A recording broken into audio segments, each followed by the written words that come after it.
ਅੱਜ ਦੀਆਂ ਖਬਰਾਂ ਵੱਲ ਚੱਲੀਏ ਤੇ ਇੱਕ ਜੱਜ ਨੇ ਅੱਜ ਪ੍ਰੈਜ਼ੀਡੈਂਟ ਟਰੰਪ ਉਹਨਾਂ ਦਾ ਫੈਡਰਲ ਇਲੈਕਸ਼ਨਸ ਨੂੰ ਲੈ ਕੇ ਕਿਸ ਤਰ੍ਹਾਂ ਵੀ ਪ੍ਰੂਫ ਹੋਣਾ ਚਾਹੀਦਾ ਆ ਸਿਟੀਜ਼ਨਸ਼ਿਪ ਦੀ ਰਿਕੁਆਇਰਮੈਂਟ ਤੇ ਫॉर ਵੋਟਰ ਰਜਿਸਟ੍ਰੇਸ਼ਨ ਫਾਰਮ ਉਸ ਨੂੰ ਜਿਹੜਾ ਆ ਓਵਰਟਰਨ ਕਰ ਦਿੱਤਾ ਹੈਗਾ, ਬਲੌਕ ਕਰ ਦਿੱਤਾ ਹੈਗਾ।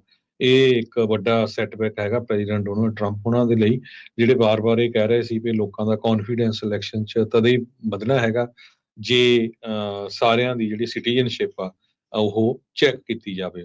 ਇਹ ਉਹਨਾਂ ਨੇ ਇੱਕ ਐਗਜ਼ੀਕਿਊਟਿਵ ਆਰਡਰ ਵੀ ਜਿਹੜਾ ਇਹਦੇ ਸਬੰਧ ਦੇ ਵਿੱਚ ਜਾਰੀ ਕੀਤਾ ਸੀਗਾ ਮਾਰਚ ਮਹੀਨੇ ਦੇ ਵਿੱਚ।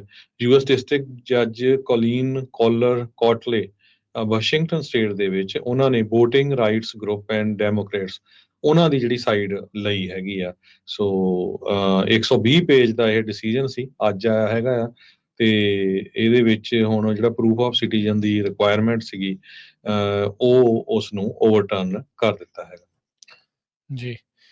ਅਗਲੀ ਜਿਹੜੀ ਹਰਜੋਤ ਸਿੰਘ ਜੀ ਗੱਲ ਕਰਦੇ ਜਾਈਏ ਤਾਂ